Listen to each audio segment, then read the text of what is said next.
Morning, guys. Whoa, that was loud. Too much coffee? Good morning. I want to take a second and thank Yuval for everything that he and LinkedIn has done to make this project possible.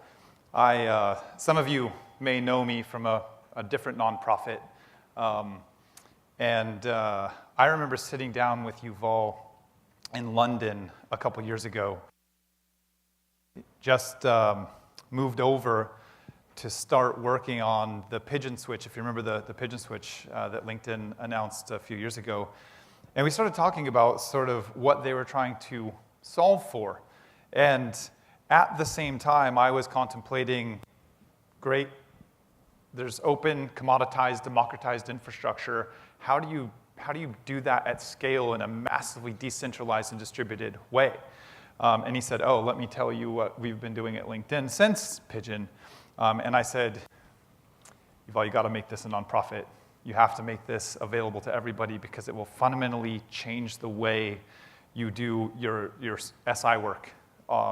So if you are passionate about the minutes, not months version of the rack and stack or rack and roll to solve for the types of things that Vapor has to solve for, this becomes a new arrow in your quiver to solve for the economies of scale and just the vast amount of infrastructure that is going to be here present at the edge over the next 5 years. So I have the fortunate title of State of the Edge, and that's always a loaded topic. So I thought I would pick sort of one version of the edge, which is, I think, a very important version of the edge, which is the delivery of a packet, not Packet the company, that's a good packet, but an actual IP packet off of the wireless side of the world onto the wireline side of the world. So we're going to play a game. It'll be a choose-your-own-adventure game here in a little bit. But I want to talk about the path of a packet and our, sort of the edge that Vapor cares about, which is the convergence of the wireless and wireline world. The fact of the matter is, we've built two internets. We've built two networks fundamentally across the board in every continent that I've ever been on. I see fundamentally two different networks that have been built. I see a wireless network, which is radio towers and base stations and small cells and lots of decentralized footprint, lots of gear massively distributed across a municipality or a metro area. And then I see a wireline network, which is the fiber in the ground that that connects California to Ashburn, Virginia, et cetera. And we have, as an economy, we have effectively mechanically turked the internet as it exists today. We have band-aided through things like carrier hotels the intersection of the wireless network and the wireline network. And if we look beyond 5G, if we look beyond the next version of wireless capabilities, the SLAs and the requirements are going to vastly change. Everyone talks about killer apps for the edge, and you're going to be happy to know that I am not here today to talk to you about a killer app, because I don't think we would get two people in this room to potentially agree exactly on what the edge is. But where the edge is something I think we can all agree on. And that is where the workload happens, right? And everyone has a different version of that for the vertical that they happen to work in. A smart factory is one version of an edge. A telco edge is a very different version of the same edge because workloads happen, right? We don't build infrastructure for infrastructure's sake. We build infrastructure to solve real-world problems and enhance human lives, which is why data centers exist in the first place. If you think about it, fast forward 100 years, I don't know how long it'll be, but the first sort of sentient AI is going to happen in a data center. And think about that. Right, the infrastructure that we are building today is the biggest machine humans will ever build. There is nothing on this planet that we will build bigger than this massively decentralized information machine we call the internet. So I want to talk a little bit today about a packets challenge at the edge. And I like to start off with this Hunter S. Thompson quote, which basically says, there is no honest way to explain where the edge is because the only one that actually know where it is are those that have gone over. So if you've drunk the Kool-Aid like we have, you've clearly gone over and you've been opinionated about what the edge is for quite some time. But we're all on our own edge journey, and it's exciting to have a project like Open19 that I think brings with it the tenets required to solve for everyone's version of the edge out here today. I mentioned that we've built two internets. The fundamental fabric of the internet is changing. We have application mass, we have data gravity, we have data velocity. There are latency-based equations that will go into future processing requirements for next-generation applications. And I'm reminded of an Arthur C. Clarke quote that, this was like a 1967 video, and Arthur C. Clarke says, if what I'm about to say to you now sounds reasonable at all, then I will have failed completely to tell you how the future will actually unfold. It's only if what I say sounds completely unreasonable will we have any idea of how the future is actually going to happen. And hopefully I'm not so far out that sounds completely unreasonable to everybody, but I think there's a lot of work that's going to go into solving for how we are going to meet a sub-4 millisecond requirement for an autonomous vehicle to make a decision about when to apply brakes, when to put on acceleration, what traffic route to take unmanned.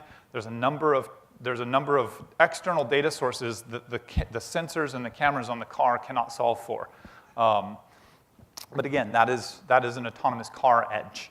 But the fundamental fabric of how we build networks in the future, what you're seeing, and we're going to talk about this at 12 o'clock, so make sure you're here for the 12 o'clock fireside chat. We actually have telcos represented, we have manufacturers represented, we have bare metal as a service companies represented. It's going to be a really fun panel. And we're going to talk about how the wireless networks and the wireline networks are converging.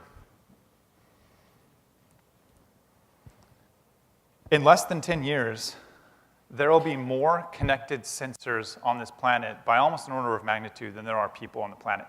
By 2025, this slide should say, 2025, there's going to be north of 50 billion connected devices, and that's a pretty conservative number.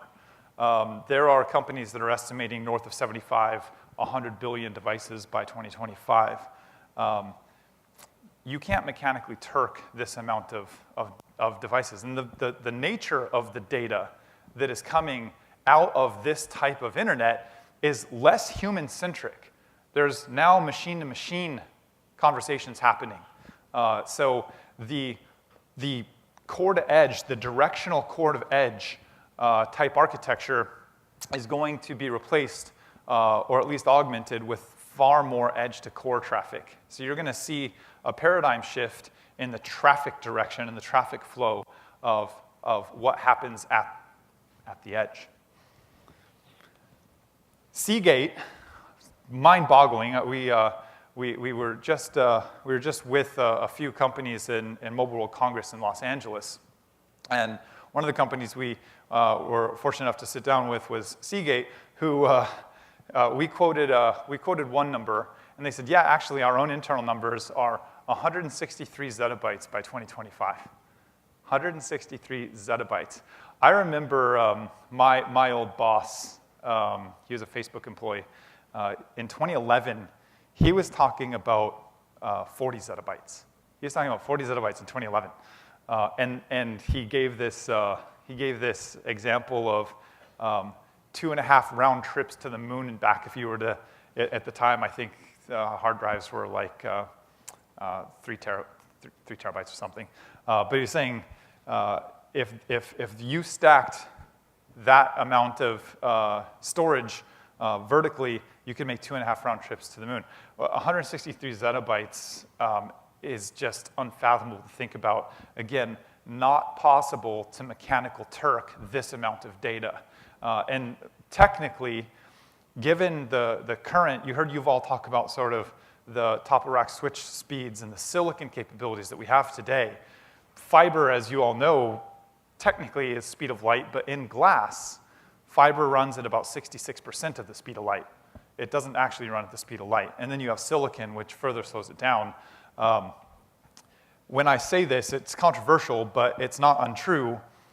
There isn't enough glass in the ground today, given Moore's law, given every other limit that is imposed on us by physics today, to solve for this amount of data and this many connected devices with the internet on the wireline side that we built today. And remember, every wireless provider is first and foremost a wireline subscriber. They can't move packets around unless there's fiber for them to move packets around on.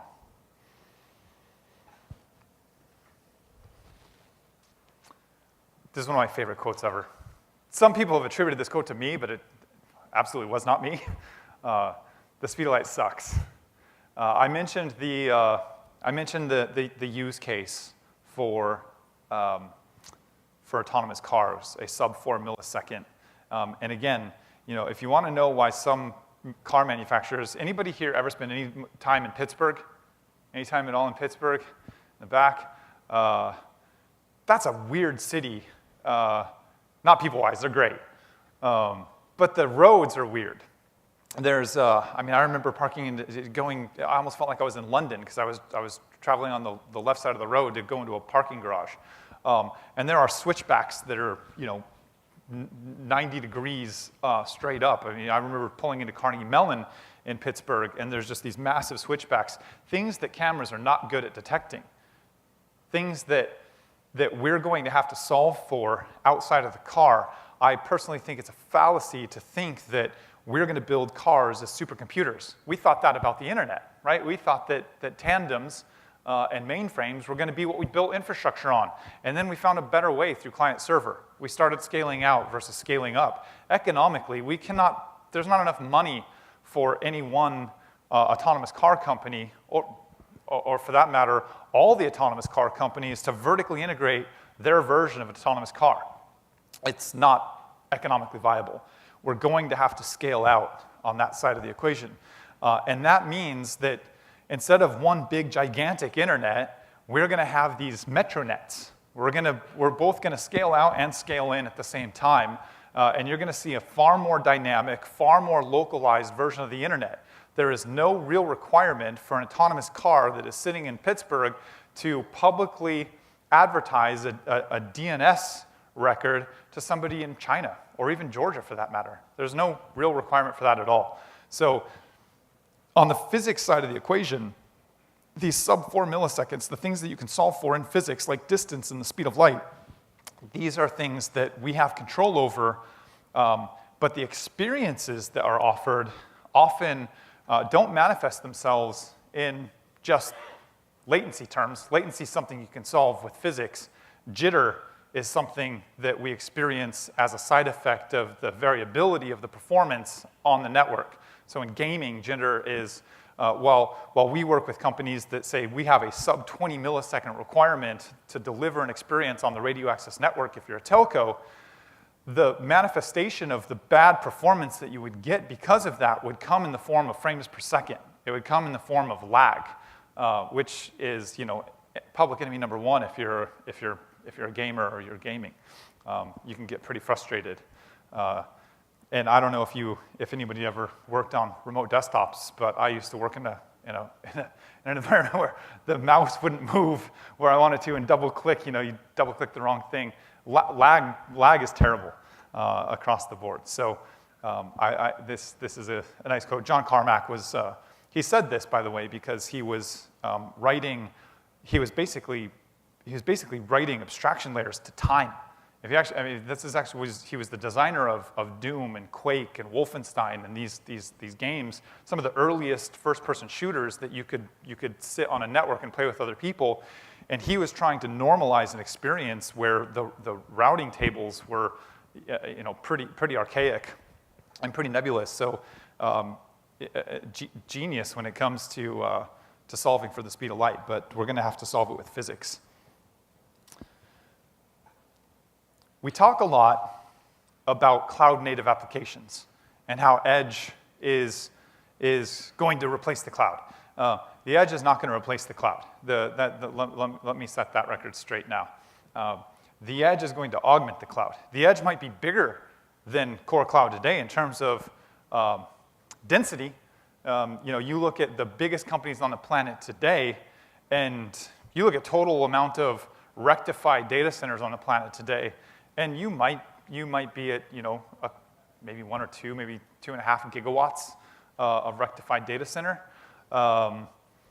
If we were to take just our form factor, which is 150 kilowatts, and put it at the bottom of just one of the nation's carrier footprints, the tower footprints, you would be at 6 gigawatts of rectified power. So the edge might actually be bigger than cloud, but that doesn't mean that the cloud companies aren't going to be building the edge. So you're just going to see that. But with that change comes a paradigm shift on the application side. I know a lot of us here are sort of data center folks, but remember, we build infrastructure for applications. We don't spin up racks and racks and racks and racks of data center infrastructure for no reason. We all hopefully have LinkedIn installed on our phones today. Raise your hand if you have LinkedIn installed on your phone. You're going to be a part of an experiment really soon. But that means that at the edge, there is a fundamental re-architecture of what's needed to solve for this. One version of the edge on the application side is called end-user termination.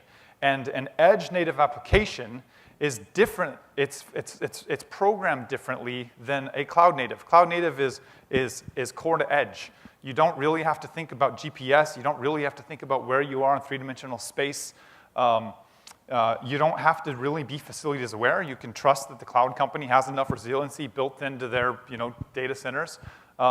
Whereas an edge-native application, there's the need to be massively distributed. There's a need to be facilities aware. There's a need to be geographically aware and latency or jitter sensitive. So there's a fundamental re-architecture that's going to happen. So the path of a packet. Remember, I promised you guys we're going to talk about the path of a packet. And I've had so many conversations with so many people that in context of latency, they say, hey, we're within 2 milliseconds of anywhere. We can get to any city in 2 milliseconds. And that might be true on the wireline side. That might be absolutely right. You can get, if you've got enough pops around the US on the wireline side, sure, I believe it. As soon as you throw a mobile device into the mix, however, you are not getting to that location within 2 milliseconds. And I'm gonna prove it. So today what happens on the wireless side?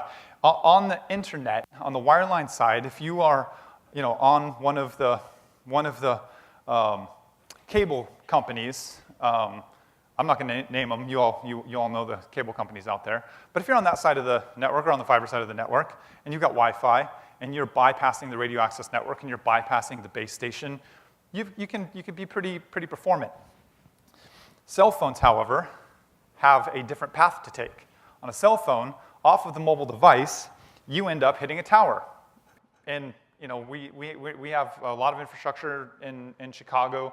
We're building out a nationwide kinetic edge. So it doesn't matter what tower you hit. There's just know that in the United States, there's approximately 110,000, 115,000 macro cell towers where you might hit one of those base stations to get your cell phone signal that would initiate, not terminate, but initiate your connection to the internet. Where the Evolved Packet Core lives, where the EPC lives, is where you actually start routing packets, where the P gateway is and the S gateway. So you're hitting a wireless tower, and you can call that in 4G about a 10 millisecond single route or single direction latency hit. In a best case, if you're part of the Baby Bell breakup, you're hitting a central office, and that's about 20 milliseconds from the tower. So you're at about a 30 milliseconds one-way trip now. From the central office, you're hitting a carrier hotel.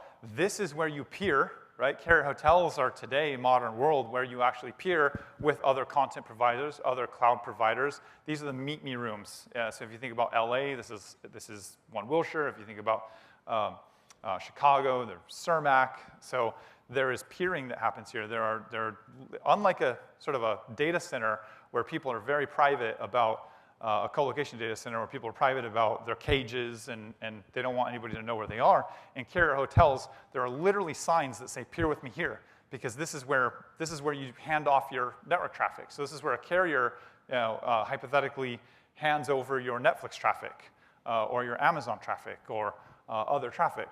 And you take a latency hit here of about 20 milliseconds. And some carriers don't even have central offices. So they had to architect different solutions that look similar in nature architecturally, but aren't necessarily COs themselves. And so you finally hit your centralized data center, something, I don't know what happened, something that you would have hit almost instantly on the wireline side of the equation. So you're at about 100 milliseconds single direction of latency. Now we're going to play the game. And I've had some limited success with this, so bear with me. These types of things often go the way you want, sometimes don't go the way you want. So here's what I would ask. If you want to participate in this game, the first requirement is you need the LinkedIn app. And I'm only choosing LinkedIn because it's an app. End-user termination capable. We could do it with any application. This has, let me preface this. This has no bearing on LinkedIn. This is not about a content company. This is about wireless versus wireline. So again, I'm just choosing one application because you just had Yuval up here. It's an application that we probably all have on our phones. So if you want to participate in this, please go into your sort of your phone and clear out LinkedIn. So you can hit the little button on Android that shows you all the apps that are open and just swipe it away so it's closed. And then I need some people that are on the, who's here is on Wi-Fi? Who's on the Wi-Fi network? Okay, sir, could you stand up? Yep, you're on the Wi-Fi network, and you've got LinkedIn? Great. Who's not on Wi-Fi and has LinkedIn? Perfect. Could you stand up? And you, sir, could you stand up? And anybody else that's on the, just need one more that's on the Wi-Fi, with a LinkedIn app. Just one other person. Okay, perfect. Sir, please. Oh, you're on cell. Wi-Fi, somebody. Okay, ma'am, please. Yes, stand up. Okay, here we go. Okay, so we have a few people on the Wi-Fi that is going to bypass the wireless network, and then we have a few people on 4G. I'm assuming the folks on wireless, you're on 4G and you've got pretty good signal, and your LinkedIn app is cleared. Yep, perfect, cleared. Okay. So what I'd like you guys to do is stage your LinkedIn app. Don't open it. Stage it. So get to the screen where you could click the button. And as soon as the LinkedIn page not initially opens, but as soon as the page is fully populated for you, just have a seat. Okay? Does that make sense? How did you, we didn't even say go. That's amazing.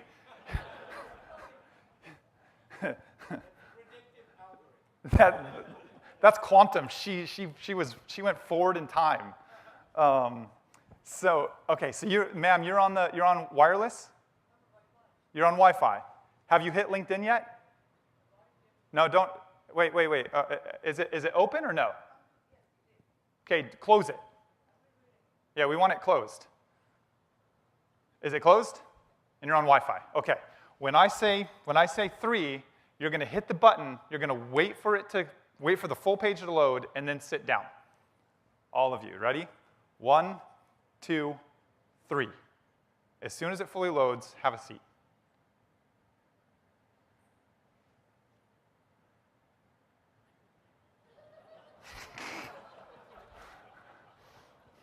All right, that's okay. So who sat down first? I need the crowd's help for who sat down first. I think it was you, and you're on Wi-Fi. Yeah, that's the right answer, by the way. You sat down first, and what happened? This is called end-user termination.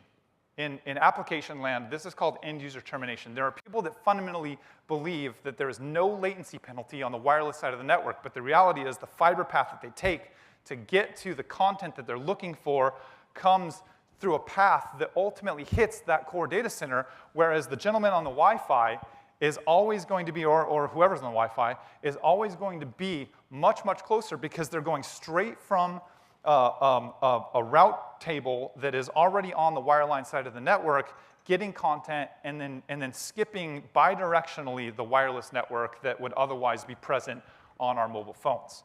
So just one example. I'm glad that worked, by the way. I was nervous about that. But this is how end-user determination happens in applications. And there is absolutely a physics-based latency hit for any packet that we want to see at the edge, which we need to solve. Back in 2008, I remember John Gage, who's like employee number 38 at Sun Microsystems. I remember the Super Bowl. Anybody remember the Super Bowl commercial, "The network is the computer"? I was blown away by that. But the question is, at the edge, what is the network, right? What is the network? Is it licensed spectrum? Is it Sprint or T-Mobile or Verizon or any licensed spectrum? Dish owns a bunch of licensed spectrum. Is it CBRS? Right? Is it unlicensed spectrum? Is it 60 gigahertz, which is also unlicensed, practically oxygen? Is the edge a wide area network? Is it a metro area network or a campus area network or a local area network? Is it Wi-Fi? Is it NB-IoT? Is it Sigfox? Like, what is the network? And the answer, just like the edge, is it's all of this, right? The edge for a smart factory, again, might be some narrowband IoT. It might be LTE-M. It might be some protocol on the wireless side of the equation that is their version of the edge. The network is the computer. Remember, every wireless company is first and foremost a wireline subscriber. So there's always going to be fiber in the mix. When we break 5G apart into its component parts, you've got fiber, macro cell, small cell, beamforming, massive MIMO, millimeter wave, microwave. You've got a bunch of new technologies with the ability to locally break out traffic by moving the evolved packet core forward. But the network is what moves this stuff around. It is the cardiovascular system. If you're a silicon company and you care about brains and artificial intelligence and machine learning, this is the nervous system for the edge, right? This is the brains that think about things. Well, brain needs blood and oxygen, and so there's this fundamental architecture which most of us are passionate about in this room, which is the cardiovascular system, which delivers all of that stuff to the brain so it can actually think about things. And then the state of the edge is about programmability. If you look at this map, this is a map of one very large CSP, cloud service provider. And yes, they've got POPs in other places, but the million-plus square feet data centers that terminate all zones that are available to you, east or west or central, practically come out of one of these 4 locations. And they're big, and they're massively resilient, and there's lots of infrastructure that do really intelligent things. But this is the map that I have to think about. This is my footprint, right? This is the edge. This is what, as an ecosystem, we need to be solving for. And this edge cannot be explicitly designed. You cannot architect this in a way where you're calling out specific functions to do specific things at specific times. The edge is recursive, right? The edge is implicit. You need to set parameters, and you need to be looking at what is nominal, what is in range, and then doing standard deviation-based testing and saying, hey, I'm plus or 1 minus standard deviation, so I should be thinking about the SLA that I have as an application provider or a middleware provider to my customer, so I can meet their SLA requirements, whatever that SLA is, right? That SLA might be resiliency, that SLA might be cost, that SLA might be jitter, however it manifests, or even latency. So at the edge, there's no longer a capability for us to mechanically turk the cross-connects that go into that. The cross-connects need to be the peering, right? The on-net, off-net traffic services, they have to be automated. We need a software control plane for peering at the edge so we can more intelligently move traffic around based on what's important to the overall application. This was just kind of an interesting set of slides that go, I think they do a pretty good job of saying, here's the wireline network on the left, and here's Verizon's. This is all publicly available on the internet. I just grabbed images off of websites, the carrier websites. So that's Verizon's network on the right, and that's the internet backbone on the left. And there's Sprint's network on the right, and the internet backbone on the left, which hasn't changed. Clearly, the map on the right is different. Same with AT&T, right? There it is on the right. Internet backbone hasn't changed. Economics will not work if all of the carriers were to say, we're going to go build our own edge data centers. We're going to go build our own infrastructure, and we're going to advertise peering to everybody. You would spend $20 billion if you're a carrier to build out the type of infrastructure we need. The best companies on the planet today are building out data centers at just a little north of $6 million per megawatt. And at those economics, you're spending a ton of time at the edge. We talk about killer apps. Killer apps, it's two things, really simple. I'm borrowing a little bit from EHOB. We always say it's money, or it's the economics, the backhaul elimination. But EHOB, who's going to be on stage later on the Fireside Chat, he had another one, which is actually true. When I think about my early days at Dell, and as you guys know, Dell just acquired recently EMC and VMware, I was a Linux fanatic, massive Linux fanatic. I was a huge KVM fan. And the technology of KVM was absolutely amazing. VMware had sort of a super killer feature built into it, which was this GUI that allowed you to do really intelligent things with really simple mouse movements. You could orchestrate and consolidate infrastructure with a click of a button. KVM was keyboards, and you kind of had to be a nerd to love KVM.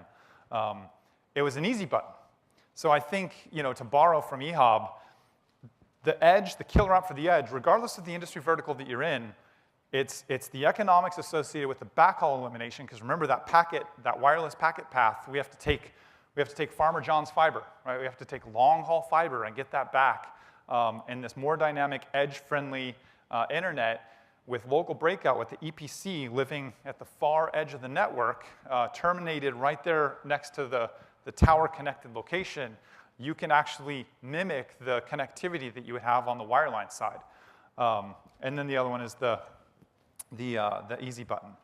And again, it's just the edge is going to have to be programmed. You will have to implicitly design this and create these self-driving applications. You don't have, we can automate, we can man big data centers. When you go into a co-location today, you check in with a human being, and that human being says, yep, you're good to get in.